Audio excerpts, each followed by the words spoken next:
On today's episode of Locked On Canadiens, Montreal sees Kaiden Guhle go down with an injury. Is it time to panic in Montreal?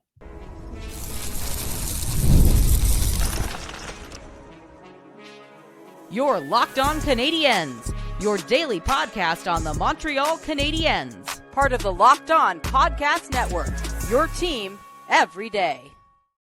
Hello and welcome to episode 1234. Wow, 1234. Look at that.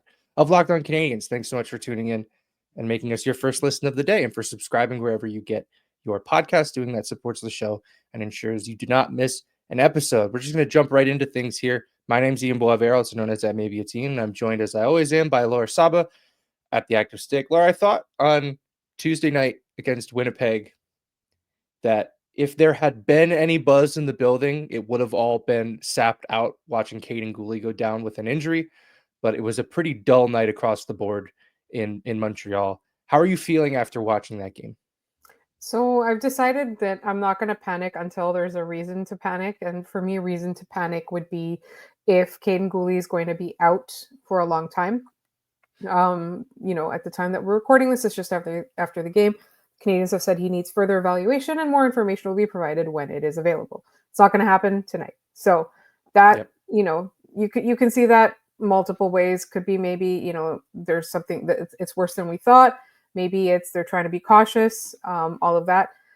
I just think for me, Kaiden Guhle being out for a substantial amount of time would be a big loss. A couple of games, I think the Canadiens can live with it. Substantial loss would be multiple games.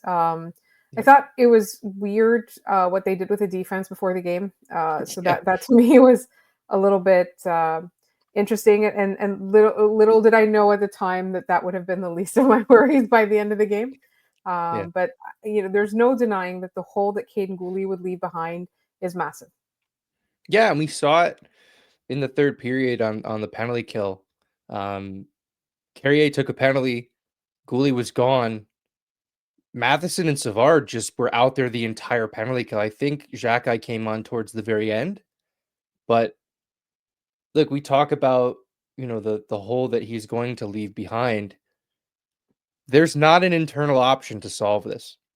No. You know how we've been saying, well, the name I'm about to say, how we've been saying that people who are yelling to trade Mike Matheson don't know what they're asking for because who the heck's going to play what the minutes Mike Matheson is playing? This is what we're talking about, right? Because now, who's going to play the Kaiden Guhle minutes? Mike Matheson. And they need him to be excellent. That's the only solution.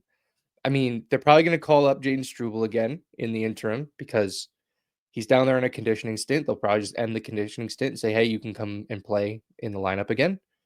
And then from there, I kind of wonder if they're, let's assume, let's look at the scenario as if they will be missing him long term. I kind of wonder if they just let this kind of play out through Four Nations. They're not going to do anything, drastic. Yeah. Right. In the next couple of weeks. But, if the next couple games, if they drop all of them, we'll go full nightmare scenario for this, and then I'll bring it back to something else. If they lose all of those, kind of forces their hand, right? It kind of forces their hand to say, hey, we're probably going to punt on the season. Yeah. Right. Yeah. I don't think they lose all those games, just to be completely fair. 2 of them are against the Ducks and Sharks. They should not lose all of those games, despite the fact that they'll be on the West Coast.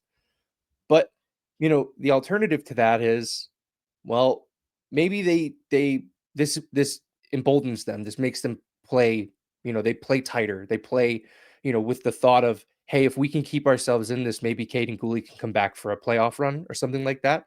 And maybe at that point, they decide, hey, we're going to make a move to bring in another veteran defenseman because you guys showed us this roster is worthy of that decision, right? I don't know if that's, I'm kind of, you say you're not going to worry about things until they happen, which is, I try to live my life worrying about things once when they happen, and that's all. But in my head, I'm already in March.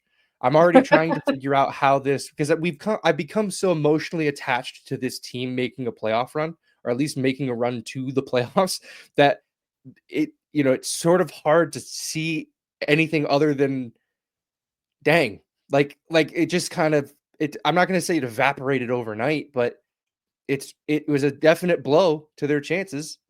Yeah. Well, I'm just going to say that this was never a perfect lineup, right? And we talked about No. this on this podcast. Is this the most complete team we've seen? And we agreed that this is a far better team than we could expect in the Bergevin era, especially after he started trading away those core pieces that made the team so good at the time. Right. I think that this team is on its way to being a complete team. I think this team is on its way to being a contender. I think that there are a lot of lessons to be learned this season if they do make a run to or in the playoffs. And that's what they would be missing out on. But to me, I really feel that this team, if they're able to continue this run without Kaiden Guhle, then we can know they're for real. Because no good team is one injury away from cratering their entire season, right? Yeah. No complete team is one injury away from their hopes evaporating. So for me, like, this is a test. And we already knew the Montreal Canadiens are going to have to do something about Mike Matheson in the next off season, before they come back next year to their quote unquote their first year that they make the playoffs, right? Right. That's everybody's been hanging their hopes on that next season. It's just this year they gave us something to talk about in December and January. So I still think that this team has got a lot. I still think that this team is pesky or plucky or gutsy or whatever you want to call it. I think, I think that they rally. I don't know that the rallying will be enough, but it's just something for us to keep in mind that no good team is one injury away from losing their hopes. Yeah, no, I completely agree with that. It can derail you to a certain extent if you let it, right? Yeah. I think one thing that could be helpful, and I don't know that there's anybody in Laval that's like ready for that jump. The good news is that Laval plays a very similar style to what Montreal plays. I've had the pleasure of seeing them twice in my home state. It's been really fun watching that team play hockey. I'm actually kind of looking forward to the Four Nations. Yes, because that tournament, but because the AHL doesn't stop, and I'll be And able we to have watch time. Laval Rocket games. Yeah, Yeah. I'll be able to watch those games. I'm very excited because that team is super fun. But yeah, it's very it can derail you. But like, what about all those Penguins teams of like the mid to late 2000s to early teens that what's the joke? The Mark Donks and Buzz Flibbits would just show up and be incredible hockey players. Like, So who the F is that guy?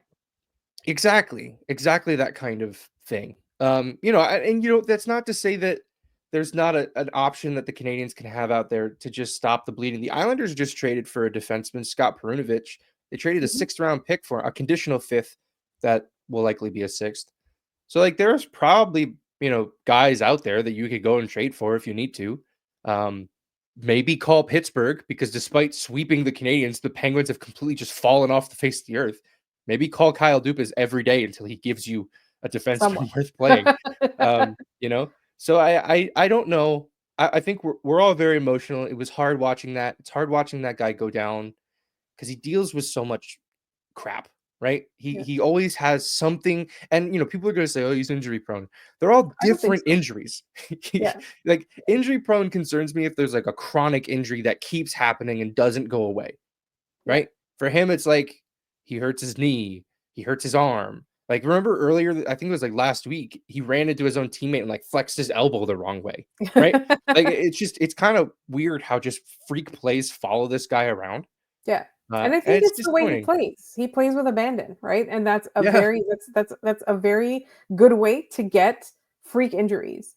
The one sad thing though is if he can't play next game, it's Kaiden Guhle bobblehead night at the Bell Center. So that's the really sad part, I think, um, for him. That's devastating. Yeah. Just on a cosmic level, Yeah. I seems wonder if unfair. there's still time to paint tears on the bobbleheads, the Yeah, 10,000 bobbleheads or whatever they just are. just cross out the 1 on the back and put a 2, and then say that it's like throwback Cole Caulfield bobblehead night. Don't worry that it doesn't look anything like him. It probably won't look anything like Kaiden Guhle anyway, knowing how they make those. I did, and to your point about him playing with abandon, the play that he got hurt on, he was pinching to keep a puck in the offensive zone. He was pinching to apply pressure to a defenseman who looked like he was struggling with the puck. on his way there, his left skate catches a rut in the ice, and he just goes into the boards and hurts his. It looked like his right leg. We don't know for sure. So it's just like it's a complete freak accident. It's really it's wild that we've had. We look at Reinbacher. We're just getting Reinbacher back. We got too excited the other day. Yeah, way too excited. This was the last thing I'll leave on this is I'm very glad that this happened in this game and not a previous one, because bringing the Habs cast on and doing this show would have been just completely unfair to them. We bring, hey, this really fun show is coming on. By the way, let's talk about something miserable. That's not fair. So things worked out that way. But anyway, we'll leave the injury there. We do have to talk about the rest of that game and try to figure out what Montreal did right early on and what they struggled to do well later on in the game. And we'll get into that in just a moment. Super Bowl 59 is here. One game, two teams, endless possibilities. And there's no better way to make every play more exciting than with FanDuel Sportsbook. Whether it's predicting the first touchdown, calling the MVP, or even betting the coin toss, FanDuel makes it easy to get in on the action. With live betting all game long, you can adjust your bets as the game unfolds and feel the thrill from kickoff to the final whistle. The live betting feature lets you stay involved no matter what happens on the field, and the app is super easy to navigate. Plus, knowing that you can place a $5 bet and potentially win $200 in bonus bets for the Super Bowl, that's the icing on the cake. Download the app or head to FanDuel.com to get started. Bet just $5, and if you win, you'll score $200 in bonus bets. That's FanDuel.com. Bet with FanDuel, an official sportsbook partner of Super Bowl 59.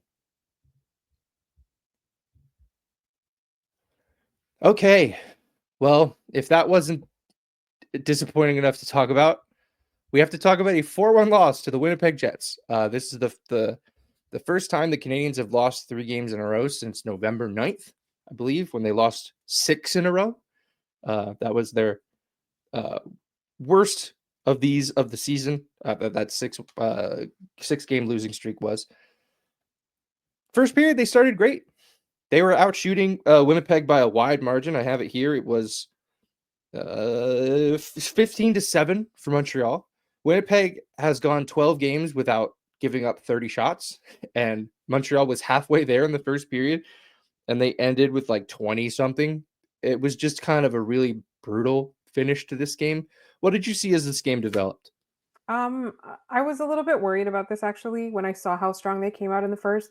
We've been Yeah. talking about playing for 60 minutes. A lot of the times we see the Canadians put themselves behind in the first period and then not be able to dig themselves out. But this time around, it was more reminiscent of the later Canadians or the latter half of this season so far, in which they come out really strong in the first period and then they kind of allow the other team back in. Winnipeg is regressing, by the way, and that's something really, really important to note. A lot of the things that were keeping them so high, and Connor Hellebuck, you can't discount him, but Winnipeg at this stage in their season should have been ripe for the taking. I do want to point out a couple of things, though. Moving Lane Hudson to his offside did not slow him down one bit. No, not even a little. This kid is incredible. If you're looking for something encouraging to take from this game, I'm so glad you brought that up, because that's it, right? That you could, I feel like you could play him at forward and he'd be fine. Yeah. It just seems like, I thought that he was excellent again. It is super funny though, watching, because we're so used to, let's imagine you're watching on TV and the net that Canadians are shooting at is on the left. You're so used to him being on the bottom, and you don't see a lot of the stuff he's doing with the puck, right? You only see it when it's flipped and he's on the other side. So it was very weird watching him go through guys on the top of the ice. I'm like, why is he over there? And I'm like, oh yeah, he's playing the other side tonight. He has to be. Yeah. So I think you're totally right. I think Lane Hudson was still full value for what you can get out of a 20-year-old who's still figuring things out. I thought what made the Canadiens successful in the first is kind of what doomed them to later stages of the game. Their forecheck was incredible in the first period. Winnipeg took that for granted, and they were very casual with the puck. They were taking their time, and Montreal was all over him. Started with Gallagher, his line. Gallagher was incredible as well in this game, just going to work, taking the puck, and creating chances off of that. The second period started, if Montreal chipped the puck in, it was not on a jet stick for longer than 2 seconds. It was on and off. They were moving it quickly, and Montreal never adapted. They did not, try to just enter on the rush. And yet when they did, and the rare chance that they did, they generated a scoring opportunity from it. I think of the Cole Caulfield one where he buzzed it off of Hellebuck's helmet. Winnipeg, by the way, one of the only teams Cole Caulfield has yet to score a regular season goal on. He's now 11 games in, has not scored a regular season goal on the Jets. But I thought that, the Jets adjusted in the second period and Montreal just never did. And, I was chatting with Andrew Berkshire on Blue Sky, and, he said, well, I think the Jets have just stepped up their game. And absolutely. Of course they did. But part of the reason that the Scheifele's and the coward Mark Scheifele's and the Ehlers and the Connors were able to go up ice is because their defense was transitioning it so much easier than they were to start the game. So it kind of, when your forecheck is failing and you're not able to generate that way, you're going to get screwed the other way too, because now you're defending most of the game. The second period, they were glued to their own zone. It was tough to watch. Yeah. And I'm in full agreement. And that's the thing, like, that's another thing we talk about, right? Good teams, they can counter those adjustments, right? Those adjustments don't leave them reeling, which it felt like that's what happened. I do really want to give them the props for that strong start though. Because as we've pointed out, a lot of the times when they were losing, it was because their forecheck, a lot of times the forecheck was not aggressive enough. And I think it's kind of interesting that the Canadiens they've lost 3 games in a row. And we're getting closer and closer to the trade deadline. Mm-hmm. And I don't know how this team averages out. Does it average out at the end of the year as a bad team? Or does it average out as a team that is good? And I think, I'm glad I'm not in Kent Hughes' shoes right now, is all I'm going to say. Or Marty St. Louis, for that matter, until we figure out, what they're going to do with this hole in their lineup now. This presumed hole in this lineup. And it seems like a moot point right now to talk about the defense, but, it was the main story heading into the game until Guhle went down late in the third. But changing the defense pairings, Hudson playing the right side, Matheson staying on the top pair, moving to the left, Carrier going up. I believe, if my notes are to be believed, which, that I am not infallible, could have made a mistake, but I don't think they have used a top pairing that wasn't Hudson Matheson without an injury to Matheson. There might have been an injury somewhere in there. But since game 22 at Columbus, this was game 50. So they've been riding that top pair for a long time. The fact that, it's funny, Matheson struggled last game and wasn't great the game before that either. And, they came out and, rightfully Suzuki defended him and was saying, he played great, whatever. Yeah. He was lying.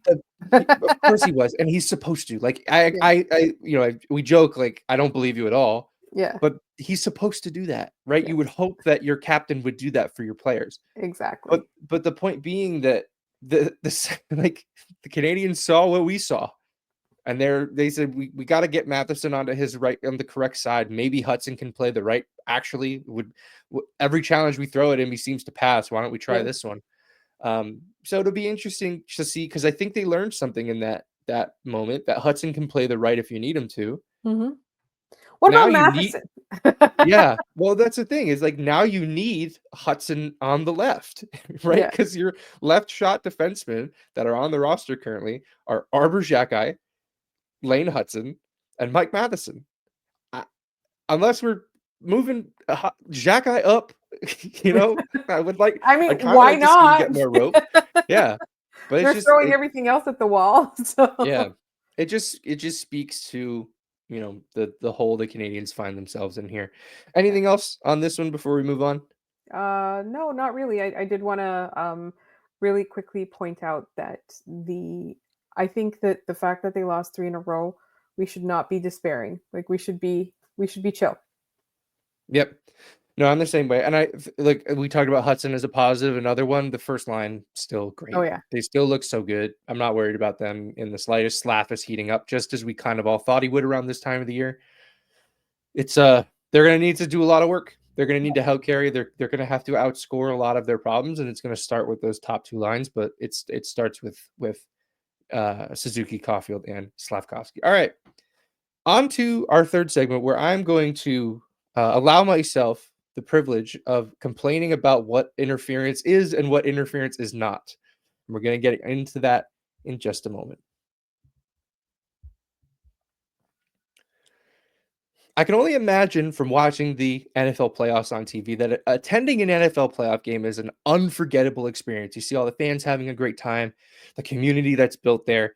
It seems like something you want to be a part of. If I had to go to an NFL game, if I wanted to make that leap, the first one would have to be a playoff game. The crowds you've seen this year were unbelievable.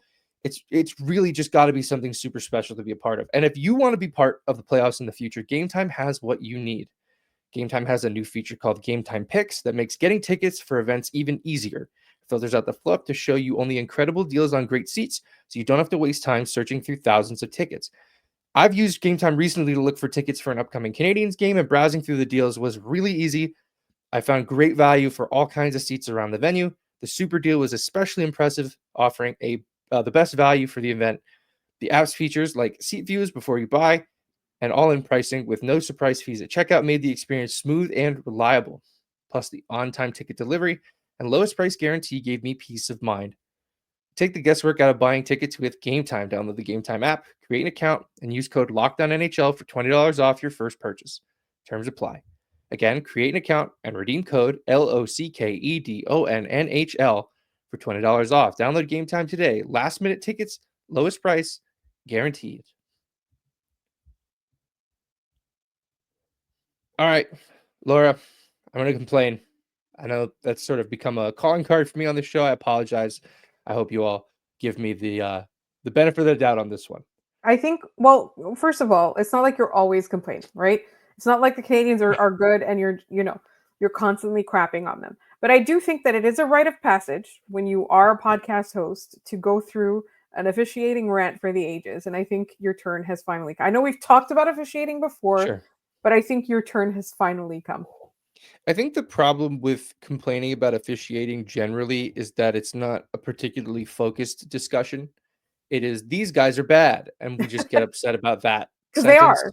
Because they are bad. They're bad at their jobs because they have no reason to be good at their jobs, right?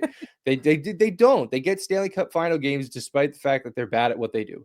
They benefit off a system that allows them to just not put in a full effort, not really care about what they're doing.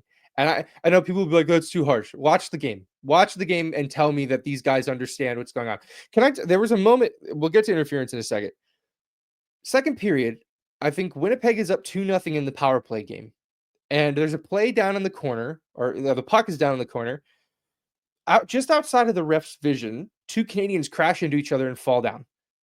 And the referee catches a red jersey in the corner of his vision, slide across the ice and goes, that has to be a trip. And he puts his hand up to call a penalty, and he looks over and he realizes it's two Montreal Canadiens, and he goes, and he waves it off. I was like, you were going to call a penalty you didn't even see. That's wild. I could not, and I thought I was nuts. And I saw a bunch of people posting about it. Like, did we all just see the same thing? He was going to call a penalty he didn't have any vision of.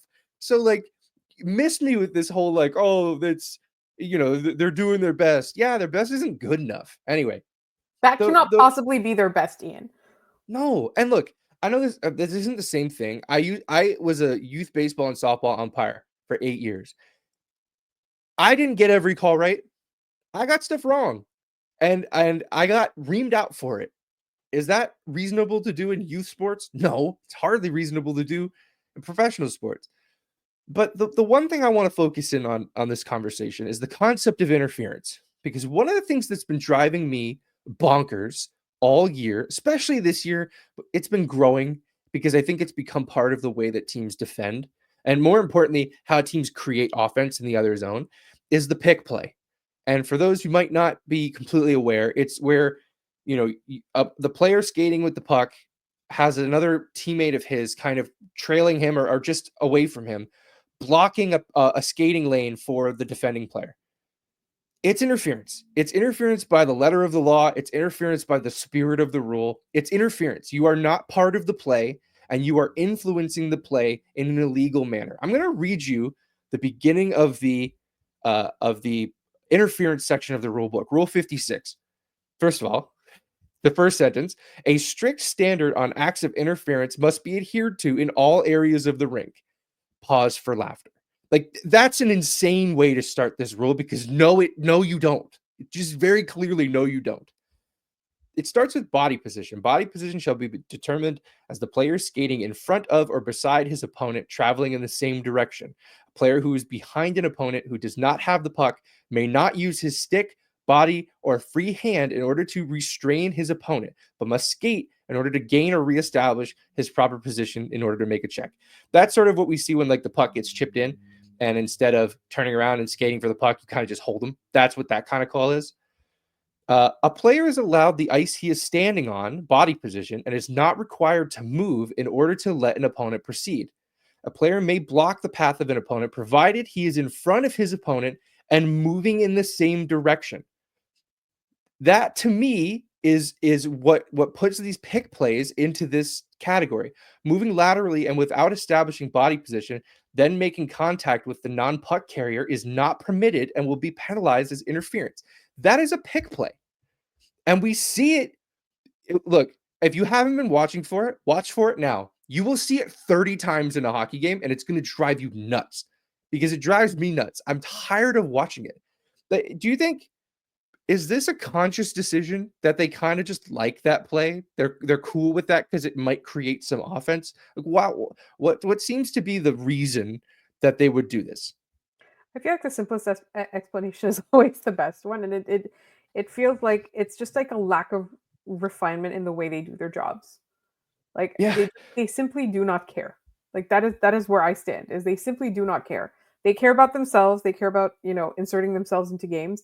But that in particular, like, that's something that I don't necessarily think that they, like, there's a directive that came down saying, let that kind of stuff go or anything like that. I simply think that it would require too much thinking to figure out whether it should be called or not. And so they just don't do it. Yeah, I agree with that. I think that that's fair. I do think that there is a level to this where referees will let a lot go because they hate the idea that they're influencing the game. But then, like, and we got to laugh about it because it was very funny, and B, it was against the Toronto Maple Leafs, where in their series against Tampa years ago, they scored a goal and it got taken back because as the goal was being scored, there was a pick play that had nothing to do with the goal being scored. And I remember everyone being apoplectic about it. I'm like, by the letter of the law, that's right. Yes, it's far away from the play, but he's interfering with this player. So it's frustrating to watch. And I think where we may be headed here is the treatment Slashing got several years ago, where in the off season we hear they're going to, or it starts at like the board of governors meeting, like they're going to crack down on slashing, that it's going to be strictly enforced. And, by the end of October, everyone's over it and it's Slash City all over again. Yeah. I feel like we'll get a very annoying standard for this at one point, and then move on from it. Kind of like also the uniform requirements. If your jersey's tucked, that's a 2-minute penalty. If we tell you to take it out. If your visor is tipped upward, even if you're like Leo Komarov, who was grandfathered in and didn't even need to wear a visor, if that visor isn't down, 2-minute penalty. Yeah. I just feel like that's where we're headed. Thank you all for allowing me this opportunity to do my TED talk on why the pick play is ruining hockey. I will do my best to not make a habit of these kinds of conversations, but it's been blowing my mind how frequently it happens, and yet Montreal has had one power play over the last 2 games. Yeah. Which crazy that happens. All right. We have to get into our trivia and then we're going to head out of here, Laura. Does that sound good? Sounds good. All right. Not last episode, the previous one. The last question was, Marty St. Louis is still sitting on 99 career wins, but this season he has passed 3 coaches in Montreal Canadiens history for wins all time. Good Sport had the answer. It was Jacques Martin, Nuzi Lalonde, and Leo Lendurin. That's a new name to me, the last one, but anytime you can mention Nuzi Lalonde, I think you have to do it. I think it's kind of a bylaw of being a fan of this team. What an excellent name. Yeah, it's incredible. It's like, exactly what era Nuzi Lalonde came from. Yep. There's no questions about what time he took place in. All right. This question today, which jersey number has proven to be the most popular with Montreal, having been worn by 49 players? This may be out of date, but I believe that number, the jersey number, is still correct. It may not be 49 players, but it is the most worn jersey number in the history of the Montreal Canadiens. If you have the answer, send it to us. You can put it in the YouTube comments. You can send it to us via email, Instagram, TikTok. We're at Locked On Canadiens in all of those places. But that's going to do it for us today on this episode of Locked On Canadiens. Thank you for making us your first listen of the day. For your second listen, head over to Locked On Fantasy Hockey. Get the edge over your league mates with daily tips from Steal and Flip. Subscribe to Locked On Fantasy Hockey wherever you get your podcasts. Like I said, we are Locked On Canadiens everywhere you can find, text on the internet. Everywhere you can find photos or videos. Locked On Canadiens. LockedOnCanadiens@gmail.com. Sending questions for the mailbag that we do once a week on Fridays. So get those questions in. You can find me at Maybe It's Ian. You can find Laura at The Active Stick. Thanks so much for tuning in, and we will see you guys tomorrow.